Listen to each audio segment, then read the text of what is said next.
Hi, Hi, I'm Nick, I'm Jill. and we're We're Hipstrings. Hipstrings.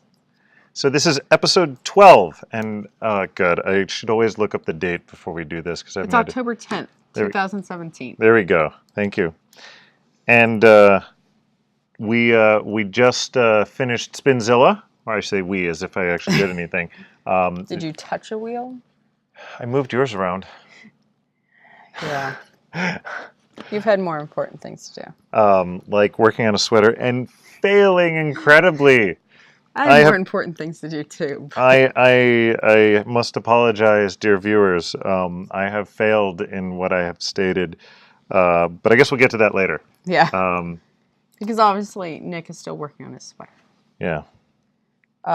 So first Spinzilla, because that's kind of been a lot of the last week. Yeah. Take it away. So got I nothing to talk about. participated. I was a member of Team Ross Farm Friends. And got to spend... Why was that? Why? Yeah, why? It's because Amy texted me and was like, hey, I was chatting with the girls from Steel City Fiber Collective, and we were thinking about plans for Spinzilla and wondering to know if you wanted to host an event at your studio. Well, so basically, you know, you were on Team Ross Farm Friends because you're a friend of Ross Farm. Yes. And I've been on their team for the last, I think, 2 years. So, and I was going to take a break this year because at the end of Spinzilla, I'm just like, oh God, never again. But at all, I always keep getting sucked back in. And it's better every year for you. It's better. I don't feel like I spent too much time spinning this year, and my productivity was amazing. My productivity was much more like I had spent the entire week spinning. There's a giant pile of spinning in front of us, so why don't you... So I'm going to go through the list. So I'll start with, this is 4 ounces of Hog Island from the Ross Farm. It is a extremely rare breed. I think the number of sheep number in the hundreds and in the low 100s, and most of the flock is white, natural colored is, I think, 10% or less of the extant sheep. So this was part of a gradient because Ross Farm has 3 different colors of Hog Island sheep on their farm. So this is woolen spun. I forget the yardage. I have it all written down somewhere because I need to report it later this week. So that's 4 ounces. And then I spun up the rest of the CVM that I need. This will hopefully go on my border blanket, or the border of my blanket.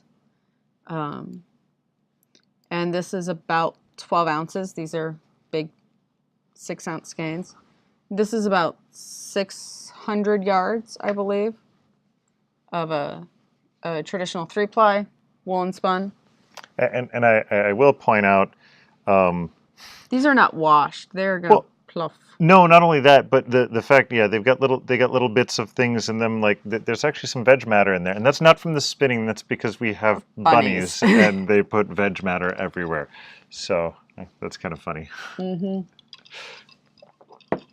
And then I've got, I think this is 300 yards of Homestead Hobbyist, his fiber club that he just started. This was the first installment. Let's Go Glamping, and it is I'm trying to remember all the things that went into this blend. I think it's Carole, Black Welsh, Baby Alpaca, and Mulberry Silk. And it is delightfully fall tones. It comes across as brown, but there's orange and purple and blue and mustard, and all the lovely warm tones that Ken is so good at dyeing.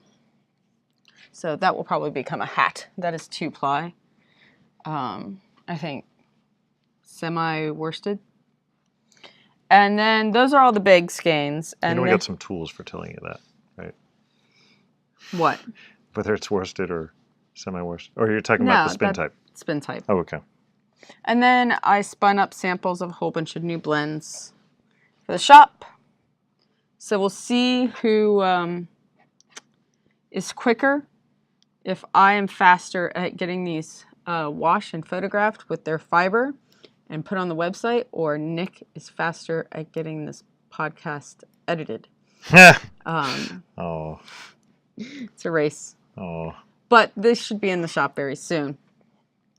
So there is Undead Unicorn, which is kind of gray with purple and a little bit of green. I haven't seen kind of that spun future up green yet. and sparkle. Let's hold it up real close, because the color on the monitor is not going quite right, because it has like this purpley green flesh. Yeah, it looks like undead unicorn flesh. So why did I design a blend called Undead Unicorn? Well, because I usually have a board game night with some friends, and we go out to a local brew pub. There's quite a few of them that are really cool around here in Pittsburgh. And one of them, I'm blanking on the name. It wasn't Grist House. It was... Was it East End? No, it was Grist House. I believe it was Grist House. I was going to go get a beer, and on the chalkboard it said Undead Unicorn, and I said, oh my God. Unicorns are so hot right now. That needs to be another colorway. Yeah. Yeah. So I obliged. Yeah, I think we're getting to the point where unicorns are rather saturated in the marketplace now. We went and I saw the Milo. Yeah, I went to see the My Little Pony movie with my daughter and my son and her friend. It was my idea, but went to see the My Little Pony movie, and right before the movie, the theater had this thing about how they were their XD video was unicorn powered, and I'm like, all right, when a big conglomerate like that has the unicorn bug, you know it's on its way out. I don't know. Mm-hmm. I think it's still cool in fiber, though. Yeah. And then there's a mermaid and her unicorn, which, again, this is not going to... So it is a very Tweety.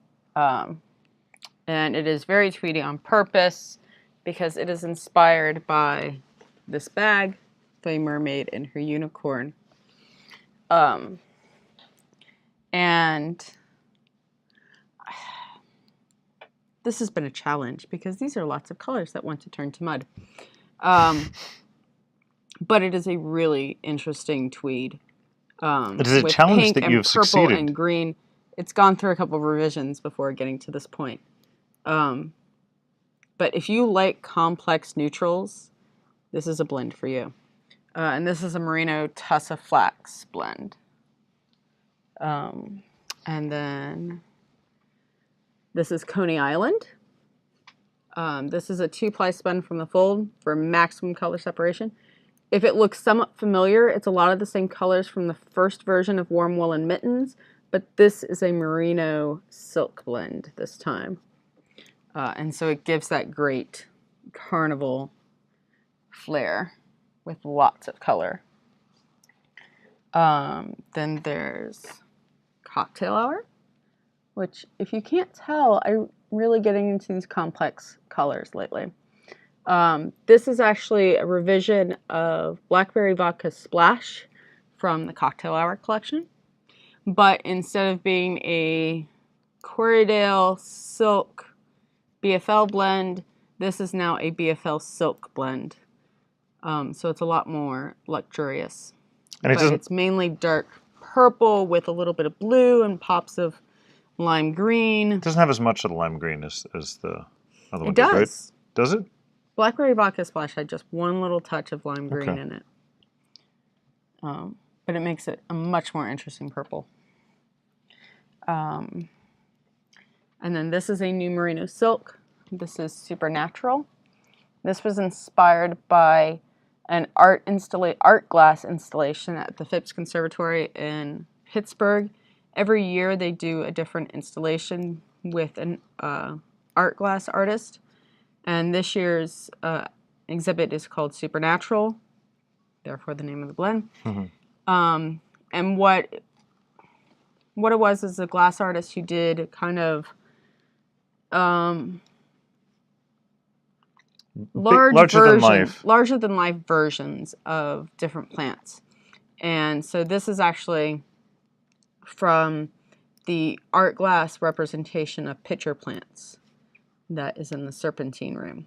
Yeah, the glass flowers and glass plants is actually not a new thing. At least in the Carnegie Museum, they have this huge collection of both stuffed animals and glass flowers and glass plants, because you could get the texture and the delicacy of the Harvard plants. has a huge collection of glass botanical specimens. And before plastics, I mean, that was the way to get something that looked real without actually having the real thing in front of you. So really cool. And so this guy did these things, same sort of technique, but giant. Yeah, I think these the glass pitcher plants are probably 5 to 6 foot tall. Oh. And unlike real pitcher plants, they're these vibrant blues and lime green and white and black. And I love going to the Phipps for inspiration. And then the last one is Winter That Melts into Spring, which is Rambouillet, which is a cousin to merino wool. It has a lot of that same softness and the crimp, but it has more body to it. It's kind of similar to Targhee, but softer. And then there's BFL in here and bamboo and silk. And this is one of the updates to the My Favorite Things collection. So you need to like hold all of that up now so people can get a sense of the mass of yarn you've created. He's squishy. So that's my So each of the samples is an ounce. So I spun 6 ounces in samples. Actually, there's some Zwarbles comb top at the studio that I didn't ply that I also spun. This is 4 ounces. This is 4 ounces. These are each 6 ounces. So that's 12, 20, 26, almost 27 ounces that I spun during Spinzilla.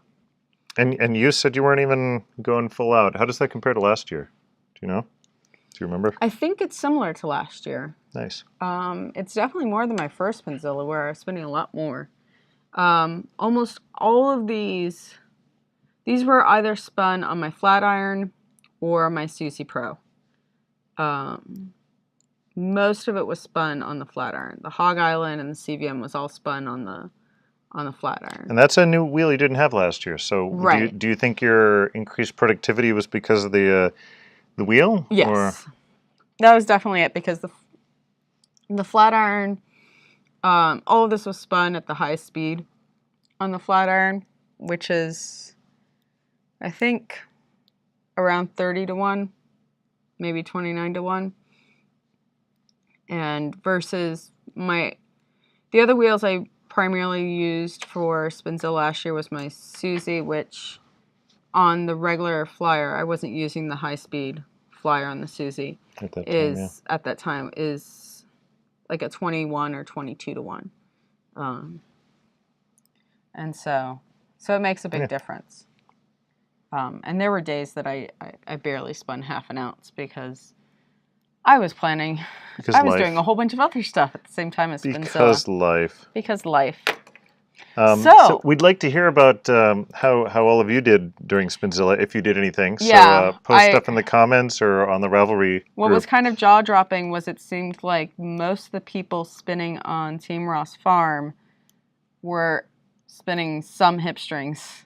And I know there are some people on the team that spun exclusively Hipstrings fiber. Thank you. Yeah, thank you. So it's humbling.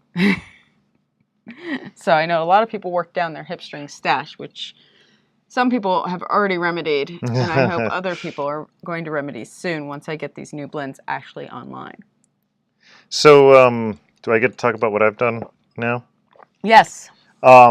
I failed miserably. If you recall last time, I said I that think I would. failing miserably would be like ripping out your entire sweater. No, no. Well, I didn't do that, but I did not achieve the goal that I had set out to do, which was have a sweater done by this time. But I'm getting very, very close. So you can see I have two of the You're full on your arrow patterns. last I'm on the color. last color work Or set. no? No, I've got Okay. one more color after this. So Okay. I've got my my grays right now, and then I'm going to do one more. But you can see I'm actually doing something a little bit different from the other Crazy Hearts that you've seen. Instead of having the arrows flip back and forth, I'm doing half-colored arrows and the main color solids for the rest of the way up. Nick's got to be a little different. I do, for a variety of reasons. I'm special. But anyway, so definitely the next time we see this, we will have this done because that'll be after Rhinebeck. But And at this point, even if it's 90 degrees, is it Rhinebeck you're wearing the sweater? oh yeah, I can roll up the sleeves. You can wear your kilt. Yeah, wear the kilt, get some breeze going. Yeah, I I have to say I got to a point in this where so I don't know if you could tell, but the triangles are progressively getting smaller and smaller. And the first ones, it was fine. I was like, okay, I'm doing floats and everything and tacking them down.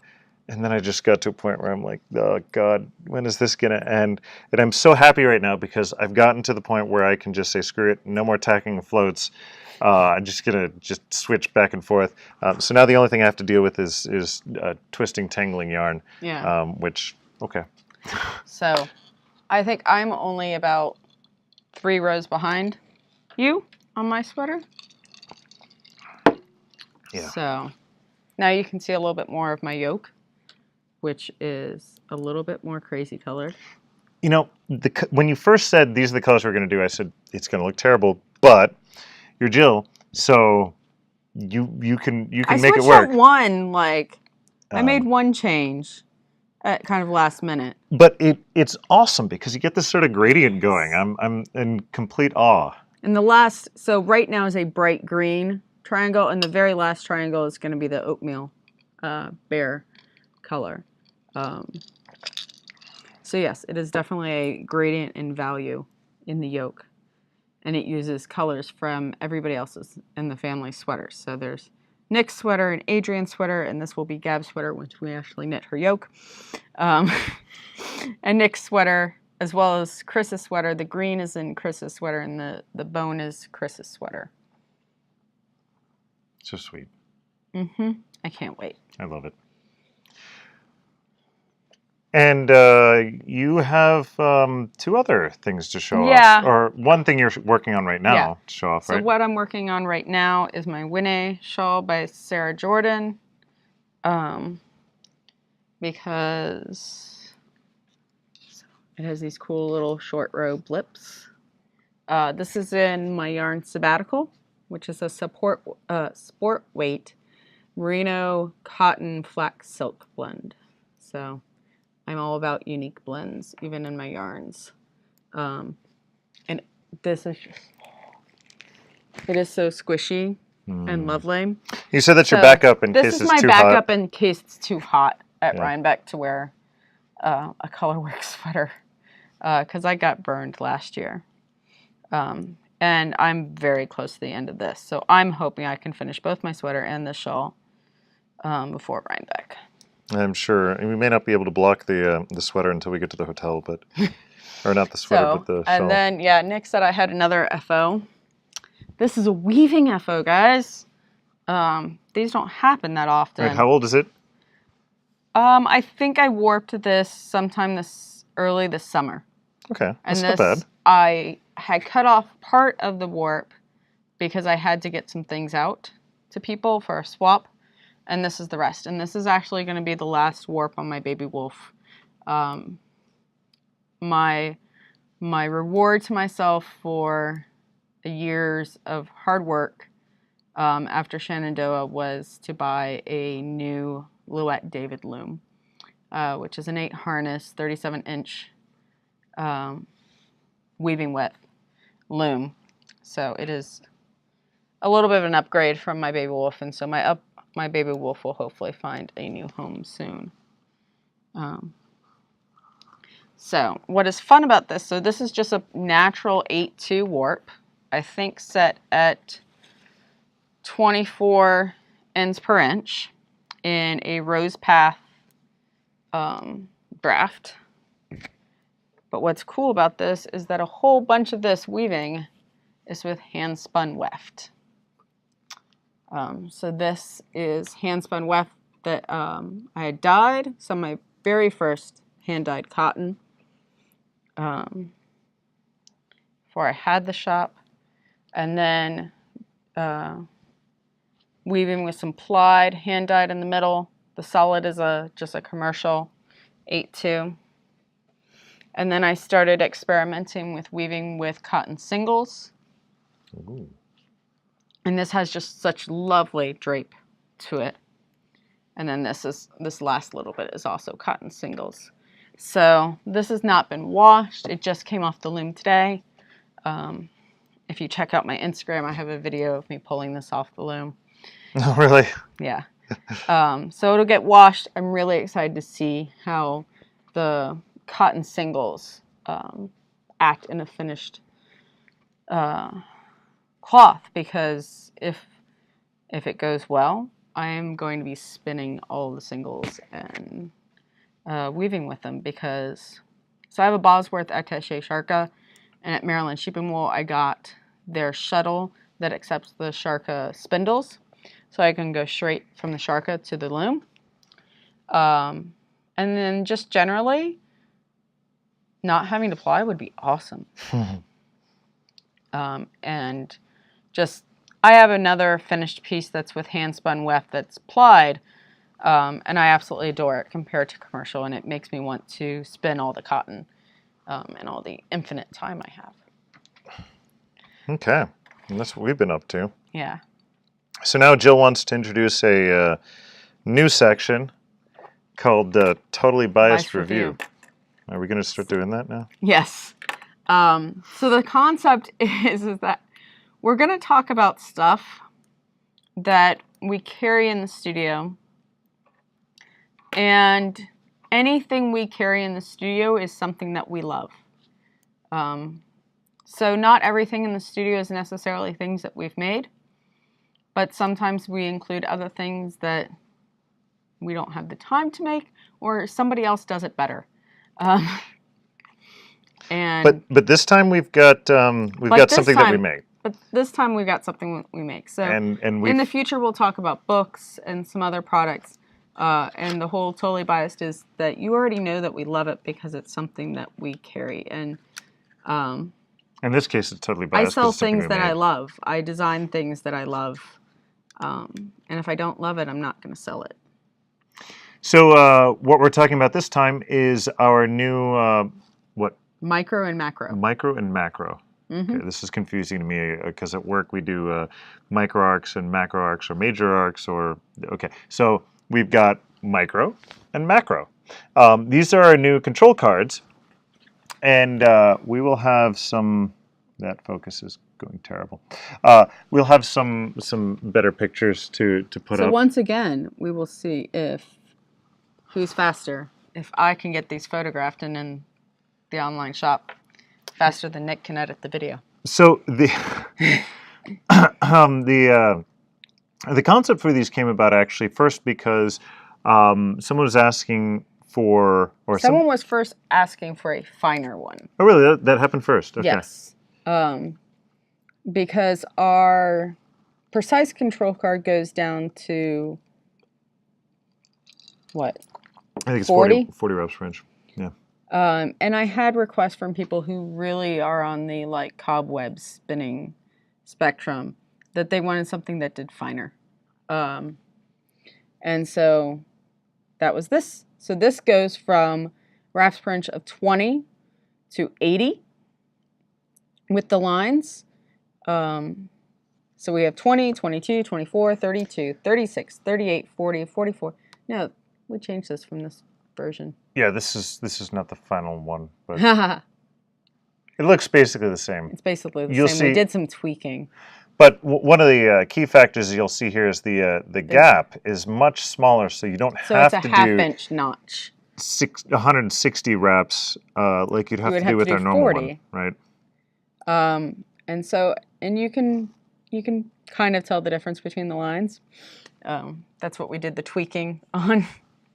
And really, So those here's are the really fine. If you were a fine spinner, this is the control card for you. And what we'll say is that, the lines are guides, right? There's obviously some variability in the guides, and so you use them as just general guides to get the actual measurement. You've got the half inch that you wrap around. The other one, tell the background for this one. So I took a class with Jillian Moreno and got the chance to meet her this summer at SSK. And afterwards, after the SSK Marketplace, she contacted me and told me that she was going to feature our control cards and our angle twist tools on the Nitty Spin blog. And I was like, oh, great, thank you. And we were talking afterwards, and she asked if there was any chance of making a control card for people who spun a little bit thicker, who were more on the bulky, worsted side of things, thicker singles, thicker yarns. And I was like, yeah, totally, we can do that because our precise control card starts at 6, right? Yeah, I think so. We should have had a precise one here to look at. Yeah.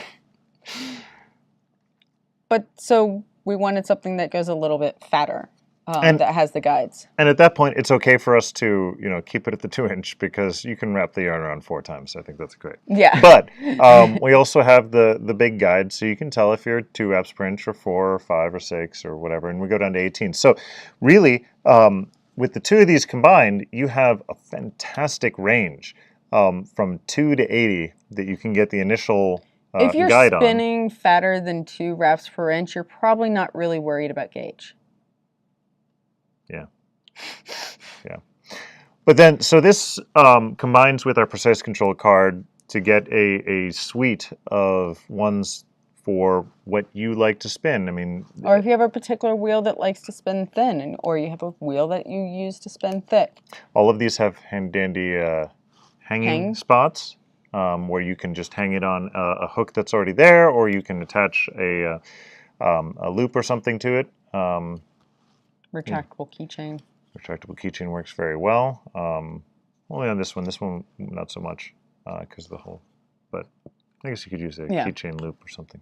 Anyway, right now they are only available in clear.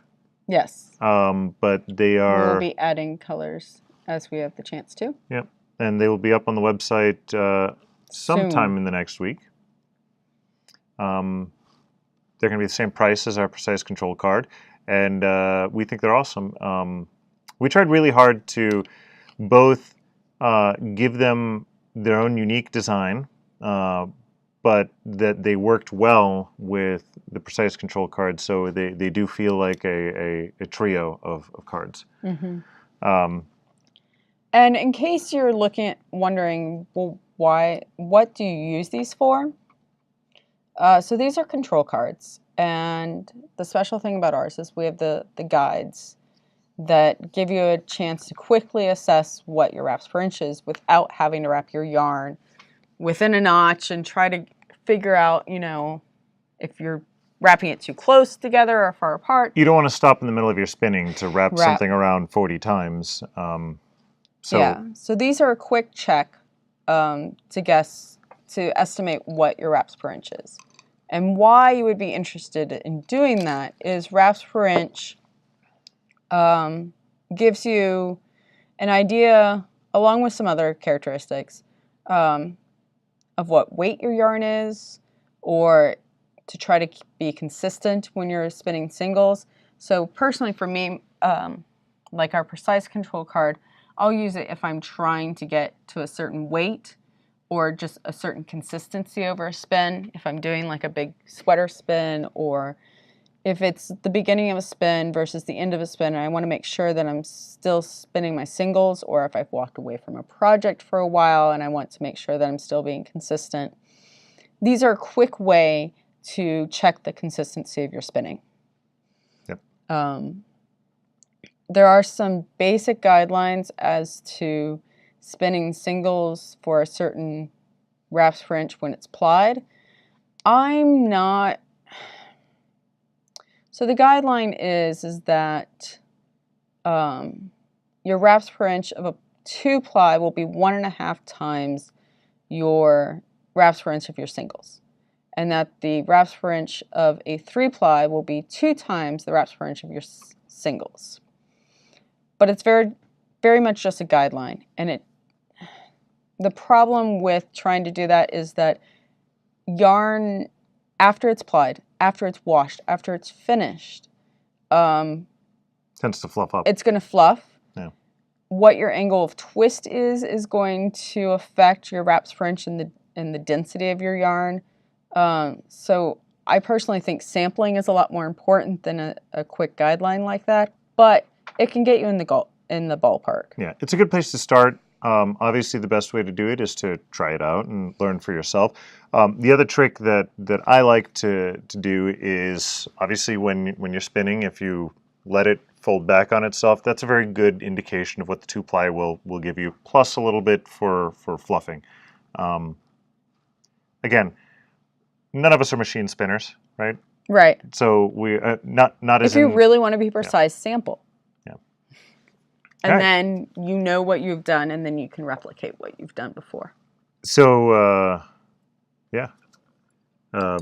this has been a totally I think biased it's a review. very useful thing for any spinner's toolbox, even if you aren't a very technical spinner. I am not a technical spinner. I spin what I want to spin and what the fiber tells me it wants to be. But there are times when I'm like, I would really like a 3-ply DK or a 3-ply worsted because I want to make this into a sweater. And checking my wraps per inch of my singles can give me an idea on whether or not I'm along the path to that, to getting what I want. But I'm not obsessively checking every couple minutes. Yeah. So, next up, we have, what are we going to be doing next, right? We've got our trip to Rhinebeck. Rhinebeck! You've never been, so you don't know. I've never been. Yeah, it's going to be fun. I'm going to wear a sweater and and a kilt. And I know it's further north, so it should be cooler, which really we need it to be cooler now because October should not be this warm. I'm just wearing sweaters in protest. It doesn't matter what the temperature is. Protest of October? October temperatures? Yes, it should not be October and it's still 80 degrees. It should not still be running air conditioning. Especially in I don't Pennsylvania. live in Florida. Yeah, no, that's wrong. Anyway. So I'm just going to start wearing sweaters until it gets colder. I'll agree. We'll see how that works for you. So, yeah, we're taking a road trip with the entire family to Rhinebeck, which I get to pass off as an educational trip. For school, yeah. For school. So we can pull the kids out of school. But we're stopping by State College, which is one of our alma maters. Yeah. So it's where our first daughter was born, our only daughter. Our daughter was born. And where we both got our PhDs. And so we are going to show the kids the campus and eat a hearty lunch at Irwig's. Yeah, that'll be fun. And then stop by the comic book store. Yeah. And then finish our way to Rhinebeck. And then Friday we're going to hang out in the Hudson Valley, hopefully go to the Needles Up show, meet up with friends, and then during... So let's talk about that just for a little bit. The Needles Up is a piggybacking show, along with, what's the other one? India Untangled. So there's 2 piggybacking shows that go right before Rhinebeck, because it's just apparently that awesome. Like, right. Again, like I've never been, so it's such a destination festival. Yeah. And they've kind of put a hiatus on accepting new indie dyers. So a lot of the people are just like, well, if you won't let us into Rhinebeck, then we'll do our own thing and be adjacent to Rhinebeck. So we're gonna get to check out as much of that as we can, and get to see some friends. So there's you have written down two things that we're gonna do special at Rhinebeck. One is the podcaster meetup. Is that everybody I need to look up or? when that is. Okay. But it's usually at the Maple Tree. I think at the fairgrounds. When we were at Maryland Sheep and Wool, and you were like, "Oh, we should stop by the podcaster meetup." I was like, "We've done 3 episodes. We're not podcasters yet." Now that we're past 10, I think we're okay, and we're over 100 subscribers. Oh, really? Yeah. Oh, wow. We got like Thank 40 you in the guys. past week. I don't know how that happened, but yeah, thank you. We're at 109 when I last checked, yeah, it was bizarre, but thank you for watching, and the only thing we get out of that is our ego stroked. So we really appreciate that. I think everybody needs their ego stroked more often. So you guys and gals, I hate saying that as all guys. So you people are awesome. Are awesome for watching awesome people. I think something like that. Yeah. Thank you. It's proof that there's more people like us in the world. There we go. And there definitely needs to be more of that. Yeah. And then not that we're conceited or anything. Maybe you are. I'm not. And then what about the fleece sale that you wanted to talk about? I don't know if you'll be there. You will probably have your hands full. But I am running off to the fleece sale because I'm in dire need of white fleeces to dye. I came back from Shenandoah and dyed up my last 2 Border Leicester fleeces. And there's no more white fleece in the house, which is a pity. And then a friend is coming to Rhinebeck and is looking for a fleece. So I told her I'd meet up with her and help her pick out something that would make a lovely project. So yeah, if you're at Rhinebeck and you see us, don't be. Hopefully, we'll have Crazy Heart sweaters on and a family of 5. Not hopefully, we will. No matter the weather. No matter the weather, those kids will be sweating up a storm. But seriously, come up and say hi. We love talking to people. I'm gonna try and do another little video segment about Rhinebeck. Nick will wear his kilts. He's hard to miss. Yeah. But yeah, come say hi. Yeah. So in the studio, I guess it's pretty quick. We had a spin-in and potluck for the end of Spinzilla, which you told me was a blast. Yeah, so we had place was packed. Yeah, we had a continuous flow of spinners throughout the day. I think we had about 18 people showed up. It's awesome. And so I love getting any chance to sit and spin with people and get involved with the community. And so we are totally going to do that again. I'm thinking we might do it sometime between Christmas and New Year. That time when you've gotten all of your holiday gifts from whatever you celebrate, and in those gifts you did not have the fiber or yarn that you were looking for, that's a great time to stop by your local yarn and spinning shop. And maybe it'll actually be cold blanks. then? Maybe? No. Not if it's like previous years. Yeah. But thank you to everybody who came out. You cleared me out of a whole bunch of fiber. And there's I'm more glad that coming. your stashes have been restocked. There's more coming. Fiber will continue to flow. I just ordered more today. So the last thing I wanted to talk about is we're going to have some more stuff about Indie Knit and Spin as we are. Yeah, we're starting to post vendor profiles every day. Every day. We waited so long and we're so lazy that now we're at the point where we have to post one every day in order to actually make it through all of them. So that means and get everybody the attention they deserve. We are very close. So as of the recording of this podcast, there's 2 up. And hopefully there will not be too many more before it's posted. And we have one other cool thing. I'm pretty proud of it. There is a new logo for Indie Knit and Spin. You can see it here. So we'll have tote bags with the new logo, free for volunteers. So if you're in the Pittsburgh area or planning on coming to Indie Knit and Spin, and you're willing to volunteer a couple hours to help our vendors out, get set up, or to break down. Yeah, the volunteers have always been fantastic. They don't need to do too much, but it's mainly to make sure that our wonderful vendors, get food, get bathroom breaks, and don't have to lug up all of the many ounces of fiber up the stairs on their own. We're also in the process of looking for a new venue.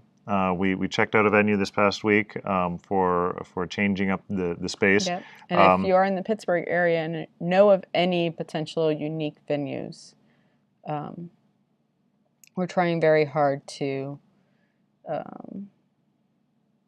keep the indie vibe. Keep the indie vibe and not just be like another fiber festival in a banquet hall or a convention center. Yeah. And try to do something that's more community minded. Yep. So I think that's it, right?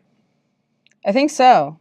There are going to be some massive shop updates going on because I haven't really gotten to post anything to the shop for the last 3 weeks since before Shenandoah and up till now because I've been busy with other things going on. But that doesn't mean I've stopped making stuff. Yeah, so you'll keep an eye out on the shop. There's probably going to be way too much for you to absorb right away. You'll be doing some highlights, right? Yes, there's new yarn. I just posted a whole bunch of fresh colorways of Ivory Tower. There's a little bit of new buoy, and there'll be some more new buoy. That's what I'm going to be working on next. There are all the new blends that are coming up, and some new samplers, the refresh of the favorite things, as well as new gemstones. Unfortunately, I sold out again of the unicorns at the potluck. I guess we're not reaching the end of the unicorns. Apparently, it's really hard to wrangle 6 unicorns to all be in the same place at the same time so that I can make more. Yeah, well, I'm going to work on that. So, and there's a whole bunch of super bulky in the shop, and there'll be more coming. So keep your eyes peeled. I'll be sharing on Instagram and on Ravelry and Facebook what's all hitting the shop, and I won't even be posting everything.